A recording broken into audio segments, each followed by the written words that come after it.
تو رمضان المبارک کے اندر ہمیں موقع ملتا ہے نماز پڑھنے کا، نماز تراویح کا، رات کے قیام کا موقع میسر آتا ہے۔ ایک تو عشاء کے بعد موقع ملا تراویح پڑھنے کا، ایک یہ کہ ہم کو سحری میں اٹھنا ہے، اور تہجد کی وہ خاص فضیلتیں جو عام دنوں میں کئی دفعہ مشکل ہوتی ہیں، وہ اٹھنا تو ہے۔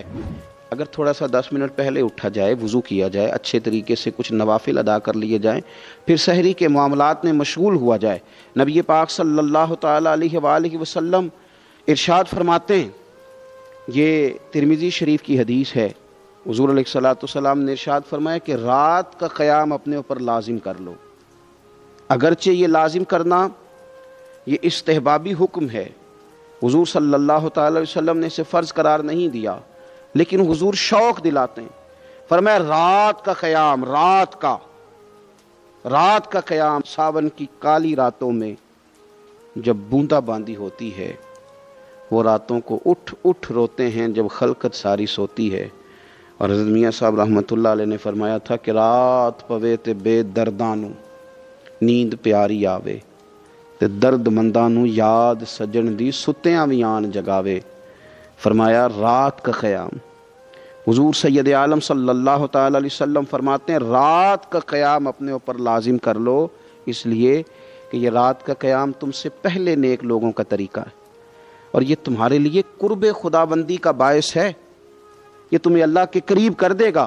اور حضور صلی اللہ تعالی علیہ وسلم فرمانے لگے یہ رات کا قیام تمہاری برائیوں کو مٹا دے گا اور یہ تمہیں گناہوں سے روک لے گا، گویا رب کریم تمہیں معافی عطا فرمائے گا، یہ تمہارے لیے بخشش کا ذریعہ بن جائے گا۔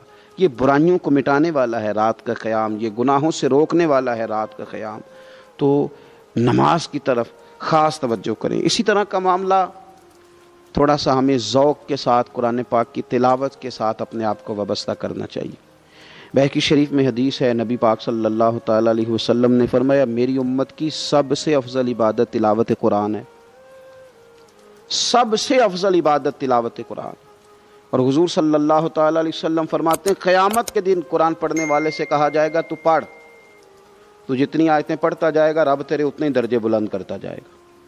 تلاوت قرآن کے ساتھ خاص ذوق۔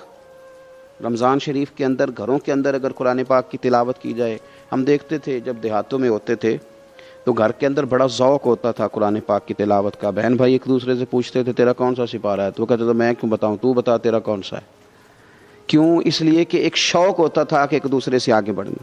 تو نبی پاک صلی اللہ تعالی علیہ وسلم نے فرمایا دنیا میں قرآن مجید پڑھتا تھا، اس سے قیامت کے دن بھی کہا جائے گا کہ اب تو پڑھنا، تو وہ جتنی آیات پڑھے گا رب اس کے اتنے درجے بلند کرے گا۔ تو رمضان شریف کے اندر خاص ذوق قرآن مجید کی تلاوت کا۔ پھر اسی طرح کا معاملہ استغفار کے ساتھ، نفل پڑھے جائیں، تلاوت کی جائے، اور پھر استغفار کثرت سے پڑھا جائے، استغفار کثرت سے پڑھا جائے۔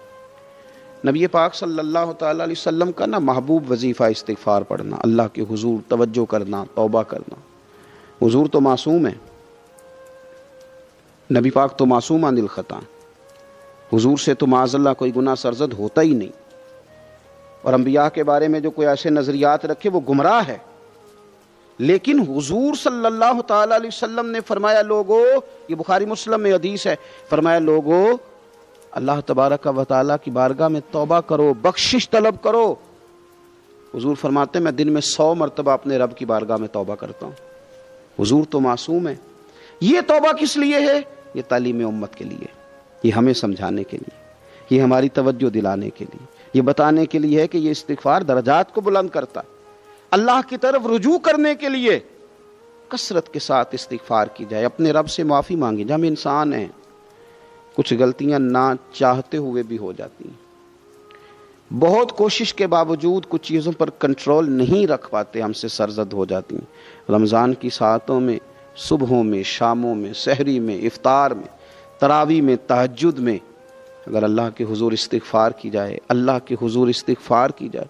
مسند امام احمد بن حنبل میں حدیث ہے، حضور صلی اللہ تعالی علیہ وسلم فرماتے ہیں، اور یہ حدیث اتنی زیادہ انسان کو خوشی دیتی ہے اور رب کی رحمت کو بندے کے اتنا قریب کر دیتی، اتنا اللہ کے قریب کر دیتی ہے کہ انسان جھوم اٹھتا ہے۔ کبھی اس حدیث کے جملوں پر غور کریں، نبی پاک صلی اللہ تعالی علیہ وآلہ وسلم کس طرح رب کی رحمت ہمارے سامنے بیان کرتے ہیں، اور جب حضور اپنی زبان نور سے بیان کرتے ہیں پھر تو یوں لگتا ہے کہ روح کی گہرائیوں تک بات چلی گئی۔ حضور سید عالم صلی اللہ تعالیٰ علیہ وسلم فرماتے ہیں شیطان نے رب کریم کی بارگاہ میں یہ کہا تھا کہ اے مالک مجھے تیری عزت کی قسم، جب تک ان لوگوں کے جسموں میں روح رہے گی میں انہیں گمراہ کرتا رہوں گا۔ جب اللہ نے اسے کہا نا کہ تو نکل جا، تو مردود ہے، تو اس نے کہا مجھے تیری عزت کی قسم، جب تک ان کے جسموں میں روح باقی ہے میں انہیں گمراہ کرتا رہوں گا۔ تو میرے کریم محبوب علیہ السلام، مدینے والے پیارے حبیب علیہ السلام فرماتے ہیں، رب کریم نے فرمایا سن او ابلیس، اگر تو یہ قسم اٹھاتا ہے کہ تو جب تک ان کے جسموں میں روح ہے انہیں گمراہ کرتا رہے گا، تو پھر مجھے بھی اپنے عزت اور جلال کی قسم، یہ جب تک مجھ سے معافی مانگتے رہیں گے میں انہیں معاف کرتا رہوں گا، میں بھی انہیں معاف کرتا رہوں گا، یہ جب جب مجھ سے بخشش مانگیں گے، جب جب مجھ سے بخشش مانگیں گے۔ اس یہاں سے کبھی ہم نے کنارہ نہ کیا، اور تو نے بھی تو دل آزردہ ہمارا نہ کیا، ہم نے تو جہنم کی بہت کی تدبیر، پر میرے مولا تیری رحمت نے گوارا نہ کیا۔ تو کثرت کے ساتھ استغفار رمضان میں کیا جائے، اللہ کے حضور معافیاں مانگی جائیں، اور میں تو کہتا ہوں اپنے لیے بھی مانگی جائیں، دوسروں کے لیے بھی مانگی جائیں۔ استغفار سے وہ مان جاتا ہے۔ اور پھر سب سے زیادہ جس چیز پر توجہ دینے کی ضرورت ہے وہ ہے عبادت کا مغز، یعنی دعا۔ میں اکثر کہتا رہتا ہوں کہ ہمارے ڈاکٹر ہمیں یہ کہتے ہیں کہ تمہارے دلوں میں کچھ دکھ ہیں وہ کہہ دو تو تمہاری بیماریاں ہلکی ہو جائیں گی، دل کے بوجھ اتار دو، تم کہہ دو کسی سے اپنے غم تاکہ تمہارے دل ہلکے ہو جائیں۔ اب کچھ غم بڑے ذاتی قسم کے ہیں، بندہ کسی سے کہہ ہی نہیں سکتا، بڑی نجی قسم کے کچھ دکھ ہیں، کسی سے کیسے بیان کرے؟ تو ہمارے دین نے ہمیں دعا سکھائی۔ معنی کیا ہے؟ جو کسی سے نہیں کہہ سکتے وہ رب رسول سے کہہ دو تاکہ تمہارا دل بھی ہلکا ہو، تمہاری عزت بھی محفوظ رہے، اور تم نے کہا بھی اس طبیب کے سامنے جو سب سے بڑھ کر شفا دینے والا ہے، کہا اس مالک کے سامنے جو سب سے زیادہ خزانے بانٹنے والا ہے۔ ترمذی شریف میں حدیث ہے، حضور نے فرمایا دعا عبادت ہے۔ اسی ترمذی میں حدیث ہے، فرمایا دعا عبادت کا مغز ہے۔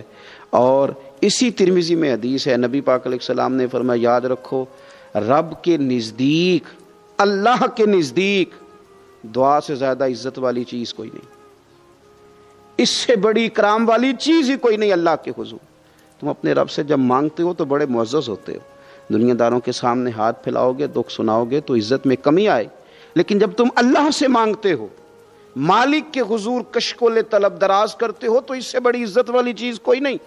پھر ایک دل میں سوال آتا تھا کہ کتنا کو مانگیں، مالک سے کتنا سوال کریں، کس قدر طلب کریں؟ تو بہقی شریف میں حضور نے یہ مسئلہ بھی حل کر دیا۔ اللہ کے پیارے حبیب علیہ السلام نے فرمایا ہر چیز ہی اپنے رب سے مانگ لو، ہر چیز ہی اپنے رب سے طلب کرو، حتیٰ کہ نمک ہی کیوں نہ ہو، وہ بھی مانگنا ہو تو مالک سے ہی مانگو۔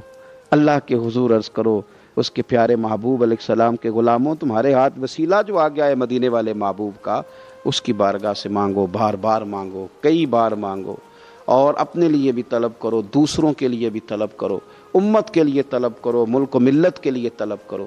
تو رمضان شریف کی پہلی نشست میں ایک تو ہمیں اپنی عبادت کو، اپنے نوافل کو، اپنی نماز کو مضبوط کرنا ہے، کوشش کریں قضا نمازوں پر بھی توجہ دی جائے، یہ بہت بڑا قرض ہے اور یہ ہم ہی ادا کریں گے تو ادا ہوگا۔ اور دوسری بات یہ کہ کثرت کے ساتھ قرآن مجید کی تلاوت کی جائے، تیسری بات یہ کہ استغفار کو اپنے اوپر لازم کیا جائے، اور چوتھی بات دعائیں مانگی جائیں۔ رمضان کی گھڑیاں بڑی قبولیت والی ہیں، بڑی قبولیت والی ہیں۔ افطار کے وقت جو بندہ مانگتا ہے رب اس کی دعا کو قبول فرماتا ہے۔ ان اوقات میں اللہ سے مانگا جائے اور خوب مانگا جائے۔ امام احمد بن حنبل کی اس حدیث کو بھی ذہن میں رکھیں جو حضرت ابو سعید خدری رضی اللہ تعالیٰ عنہ سے مروی ہے کہ رسول اللہ صلی اللہ تعالیٰ علیہ وسلم نے ارشاد فرمایا کہ شیطان نے کہا تھا کہ اے میرے رب مجھے تیرے عزت اور جلال کی قسم، جب تک ان بندوں کے جسموں میں روحیں ہیں میں انہیں گمراہ کرتا رہوں گا۔ تو اللہ تبارک و تعالیٰ نے فرمایا مجھے بھی اپنی عزت اور جلال کی قسم، جب تک وہ مجھ سے استغفار کرتے رہیں گے میں بھی انہیں معاف کرتا رہوں گا، انہیں معافی ہوتی رہے گی جب تک یہ استغفار کرتے رہیں گے۔ میری اپیل ہے ہر اس شخص سے جو کسی بھی مشکل کا شکار ہے، کسی بھی آزمائش کا شکار ہے، کسی بھی ذہنی پریشانی کا شکار، وہ کسی بھی قسم کے دباؤ کا شکار ہے، کسی الجھن کا شکار ہے، کسی تکلیف میں ہے، کسی درد میں ہے، فقر میں ہے، آزمائش میں ہے، قرض میں ہے، بیماری میں ہے، پریشانی میں ہے، وہ اپنے رب کی بارگاہ میں استغفار پڑھے۔ استغفر اللہ ربی من کل ذنب واتوب الیہ، کثرت کرے، نہیں تو استغفر اللہ استغفر اللہ استغفر اللہ کثرت سے پڑھے۔ کسی بھی صورت میں اپنے مالک کے حضور استغفار کرتا رہے، کرم ہوتا رہے گا، رحمت ہوتی رہے گی، بخشش ملتی رہے گی، اللہ درگزر فرمائیں گے۔ حضرت امام حسن سے آ کے وظیفہ پوچھا، اس شخص نے کہا حضور اولاد کوئی نہیں تو وظیفہ بتائے، تو آپ نے فرمایا استغفار پڑھا کر۔ کیا کر؟ اس نے کہا ٹھیک ہے۔ تو حضور پھر میں دوبارہ کب آؤں؟ تو امام حسن کہنے لگے بے اولاد ہے نا تو، استغفار کا وظیفہ بتایا نا؟ کہا ہاں۔ فرمانے لگے اب اس وقت آنا جب اللہ تجھے 10 بیٹے عطا کرے گا۔ کتنے؟ 2 4 نہیں، 10 ہی کہہ دیے۔ تو حضرت امیر معاویہ رضی اللہ تعالیٰ دیکھا، کہنے لگے حسن اتنا بڑا دعویٰ؟ آپ فرمانے لگے میں نے کہہ دیا نا تو اللہ فضل کرے گا۔ ہاں ہاں اللہ خیر کرے گا، خیر ہو جائے گی۔ وہ شخص کئی سالوں کے بعد آیا، کئی سالوں کے بعد، تو حضرت امیر معاویہ کو بھی ساتھ لایا، کہنے لگا حضور اللہ کے فضل سے اللہ نے 10 بیٹے عطا فرمائے، پورے 10 ہی اللہ نے دیے۔ تو حضرت امیر معاویہ کہنے لگے جناب بات تو آپ کی سچی ہو گئی، پر مجھے بھی بتائیے وظیفہ کہاں سے لیا؟ فرمانے لگے قرآن پاک سے، سورہ نوح کی 10 11 12 آیت پڑھو۔ اللہ فرماتے ہیں تم استغفار پڑھو، میں تمہاری بیٹوں سے بھی مدد کروں گا، مالوں سے بھی مدد کروں گا۔ تو میں نے استغفار بتائی تھی اور قرآن میرے اللہ کا ہے، رب کا وعدہ جھوٹا ہو سکتا؟ فرمایا 10 بیٹے ملنے تھے، میں نے کہہ جو دیا تھا۔ اور میرے بھائیوں یاد رکھیں، استغفار اللہ کی رحمت نازل کر۔ ایک ہوتا ہے خوف، ایک ہوتی ہے خشیت۔ خوف والے لوگ توبہ کرتے ہیں، خشیت والے استغفار کرتے ہیں۔ ایک ہوتا ہے خوف، ایک ہوتی ہے خشیت والے استغفار کرتے ہیں۔ نبی کریم علیہ السلام نے فرمایا میں دن میں 100 مرتبہ استغفار کرتا ہوں، دن میں 100۔ توبہ والا کہتا ہے کہ میں بھول گیا تھا، مجھے معافی مل جائے، اور خشیت والا کہتا ہے میرا یار ناراض نہ ہو جائے، وہ استغفار ہی کرتا رہتا ہے، وہ معافی مانگ۔ حضرت رومی نے مثال دی ہے، فرماتے ایک عورت تھی تو بھیک مانگا کرتی تھی، ایک دن بادشاہ کے دروازے پہ بھیک مانگنے گئی تو بادشاہ کو پسند آ گئی، اس نے نکاح کر لیا۔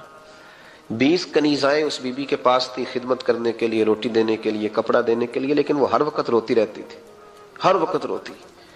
ایک سمجھدار کنیز کہنے لگی کہ ملکہ اب تیرا درجہ بہت بڑا ہے، تو ہر وقت روتی رہتی ہے، معافی ہی مانگتی رہتی ہے ہر وقت، کون سی ایسی نعمت ہے جو تیرے پاس نہیں؟ تو وہ کہنے لگی اس لیے تو روتی ہوں۔ کیا مانا؟ کہنے لگی اس لیے روتی ہوں کہ میں اس قابل نہیں تھی جو مجھے مل گیا، کہیں میرے سر کا سائیں ناراض نہ ہو جائے، وہ کہیں بگڑ نہ جائے، مجھے پتا ہے کہ میں کیا تھی اور مجھے کہاں تک پہنچا دیا، میں روتی اس لیے ہوں کہ کبھی کہیں وہ ناراض۔ حضرت عمر اس لیے روتے تھے کہ کہیں مصطفیٰ ناراض نہ ہو جائے، حضرت ابو بکر اس لیے تڑپتے تھے کہ کہیں اللہ کا فضل روٹھ نہ جائے۔ یہ جو مولا علی اپنے کمرے میں بیٹھ کے زور زور سے استغفار پڑھتے، تو اس لیے نہیں کہ بڑے پاپ تھے جن کی معاذ اللہ معافی مانگتے تھے، اس لیے کہ رب رسول کہیں ناراض نہ ہو۔ خشیت تھی کہ جہاں ہم پہنچے ہوئے کہیں وہاں سے واپس۔ استغفار بندے کی اللہ سے صلح کرا دیتا ہے، بندے کی رب سے صلح ہو جاتی ہے جب استغفار۔ دیکھیں نا بڑی سادی سی بات ہے کہ 2 بھائی ناراض ہو تو بڑا کہتا ہے اس نے میری بے ادبی بڑی کی، تو چھوٹا اگر پاس آ جائے اور پیر پکڑ لے کہ چل یار معاف کر دے، تیرا بھائی نہیں۔ پتہ کیا ہوتا ہے؟ صرف معافی نہیں ملتی، ہاں صرف معافی نہیں، چھوٹے نے بے ادبی کر دی، بڑے کو تکلیف ہوئی، بات جب آگے بڑھی نا تو بڑے نے شکوہ کیا، جب لوگوں نے چھوٹے کو سمجھایا تو چھوٹا جب معافی مانگتا، ادھر دیکھو میری طرف، جب چھوٹا معافی مانگتا ہے نا اٹھ کے جاتا ہے اور بڑے کے پیر پکڑتا ہے تو میرا معاف نہیں کرتا، بڑا رو بھی پڑتا ہے، بڑا رو بھی پڑتا ہے، اور وہ کہتا ہے کہ وہ میں اور تم اماں کے پاس اکٹھے بیٹھتے، ایک باپ کی موٹر سائیکل پہ اکٹھے بیٹھتے، تو تیرا اور میرا رشتہ اتیار تو نے یہ کیوں؟ وہ جو آنسو نکلتے ہیں نا وہ درد ہوتا ہے، وہ کیف ہوتا ہے، وہ سوز ہوتا ہے، وہ لذت ہوتی ہے، وہ پیار ہوتا ہے۔ رب کہتا ہے تو معافی مانگ، انہو کان غفارا، تو معافی مانگ، میں تجھے معاف بھی کروں گا، تیرے اوپر رحمت بھی فرماؤں گا، تیرے اوپر کرم نوازی بھی کروں گا، تجھے نواز دوں گا، تجھے عطا کروں گا۔ حضرت موسیٰ کلیم اللہ علیہ السلام کا زمانہ مبارکہ تھا، قحط پڑ گیا، بارش نہیں ہوتی۔ ہم لوگ نا اب تو خیر ہمارے پاکستان میں تو ٹیبل ٹاک ہوتی ہے، ٹاک شو ہوتے ہیں، ہمارے ہاں تو پتہ کیا جاتا ہے کہ بارش ہو کیوں نہیں رہی، پھر اس پہ یہ ہوتا ہے کہ دھواں بڑا چڑھ گیا ہے، حالات بڑے خراب ہیں، فلاں ایسے ہو گیا، قحط کا۔ ہم تو اسباب تلاش کرتے رہتے ہیں نا جی، فوق بہت زیادہ ہے، فلاں چیز ایسے ہے، فلاں چیز ایسے، ہم تو یہ تلاش کرتے رہتے ہیں۔ وہ لوگ یوں نہیں کرتے تھے، وہ سیدھے جا کے مصلوں پہ بیٹھتے تھے، اس لیے کہ وہ کہتے تھے جب رب چاہتا ہے تو پھر کوئی چیز کسی چیز کو روک سکتی، وہ سیدھے مسلح پہ بیٹھتے.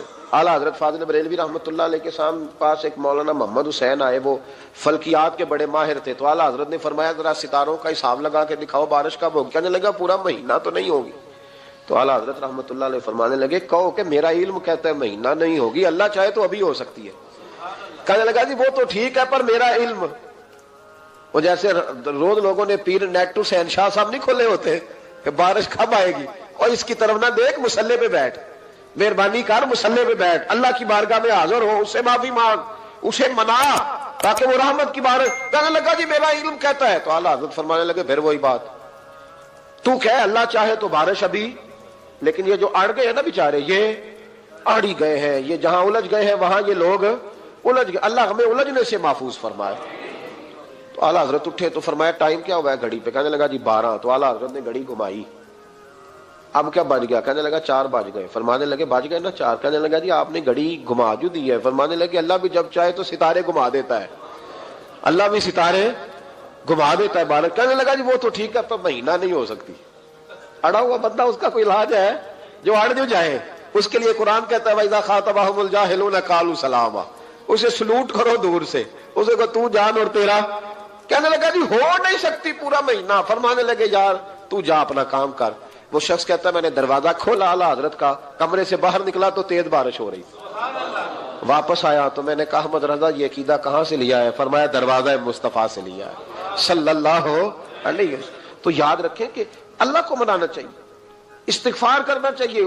پھر غور کر لیں اس بات پر کہ وہ کتنا عظمت اور رفت والا شخص ہے جس کی اللہ کی نظر میں عزت ہے، جو اللہ کے ہاں قابل اکرام ہے، مالک کے ہاں. عزت، تعظیم اور توقیر یہ مسلمان کا خوبصورت عمل ہے. ان سے ایک اچھا اور خوبصورت معاشرہ جنم لیتا ہے. لیکن اگر بڑوں کو تکلیف دی جائے، بزرگوں کی بے ادبی کی جائے، معاشرے میں بگاڑ بھی پیدا ہوتا ہے اور بدصورتی بھی پیدا ہوتی ہے. بدصورتی پیدا ہوتی ہے، بدبو پھیلتی ہے. اس سے معاشرے کا حسن مان پڑتا ہے. بڑوں کو تکلیف نہ دیں، آزمائش میں مبتلا نہ کریں. جس کو اللہ تبارک و تعالی نے ہم سے بڑا کیا ہے، علم میں کیا ہو، عمل میں کیا ہو، تقوی میں کیا ہو، یا ویسے ہی دین کے اندر اس کی داڑھی سفید ہو گئی، اس شخص کا اکرام کریں، اس کو عزت دیں، اس کے ساتھ ادب والا معاملہ کریں. یہ چیز سنوارتی ہے مسلمانوں کو. آج کل بے ادبی عام ہو گئی ہے. معاشرے میں زیادہ پاورفل وہ لوگ ہیں جن کی زبانیں زیادہ لمبی ہیں، جو عزتیں زیادہ اتارتے ہیں، لوگ ان سے زیادہ ڈرتے ہیں. اپنے آپ کو ان لوگوں نے بڑا پاورفل سمجھنا شروع کر لیا. بلکہ بدتمیزوں کی ایک اچھی ٹیم تیار کر لی جائے تو انسان بہت بڑا اونچا عہدہ بھی حاصل کر سکتا ہے، معاذ اللہ تعالی. یہ رواج اچھا نہیں، یہ انداز درست نہیں ہے، یہ طریقہ کار، یہ خوبصورت لوگوں کا طریقہ نہیں، یہ حسین معاشروں کا یہ انداز نہیں ہے. یعنی قومی سطح